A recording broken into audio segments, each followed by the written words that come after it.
of law enforcement who have resigned instead of being terminated and since been rehired. Dwayne, I'll tell you right off the bat, I just don't see where you can stay working here. Douglas County Sheriff's Office superiors tell Sergeant Andrew Dwayne Taylor they plan to fire him for an improper relationship that started when a 17-year-old asked for help. Did you trust them? Very much, very much. That is the 17-year-old's mother. She's... So his wife calls me and tells me that it's okay, that my child is safe. But a few weeks after moving in, the 45-year-old Sergeant Taylor tried to kiss the teenager. A few weeks later... And I asked her, I said, is there anything inappropriate going on between you and Dwayne? Very quiet. And I just heard a real quiet yes. I immediately threw up.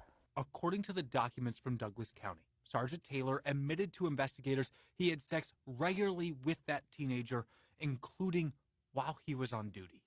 I'm not a sexual predator.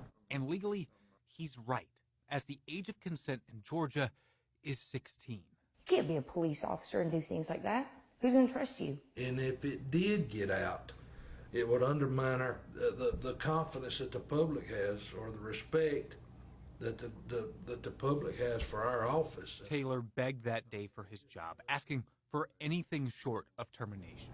Because I know that means I could never work in law enforcement again. And after an appeal, Douglas County allowed him to resign instead. The Georgia Peace Officers Standards and Training Council, or POST, originally also recommended he lose his ability to work in law enforcement. But again, after an appeal, he got probation. Months later, he would be hired as an Austell police officer. Certainly don't trust the justice system. According to POST, since 2015, more than 1,600 Georgia law enforcement officers have resigned in lieu of termination, and 18% are currently in departments around the state. You know, I don't think it's that surprising, frankly, that number is where it is. That's Chris Harvey, the Deputy Executive Director at POST, and he adds that having an appeal system is important. So the same way that, you know, in the criminal justice system, you know, not everybody that's charged is found guilty. In an email, the Austell Police Department responded in part, quote, Andrew Taylor exercised his rights and followed protocol laid out by POST. You know, the council considers a wide number of things when they make their recommendation. What's the history of this officer? How long have they been an officer? Have they had previous disciplinary issues? And while Taylor is now back at work, the family is left scarred, losing trust in a man and a system.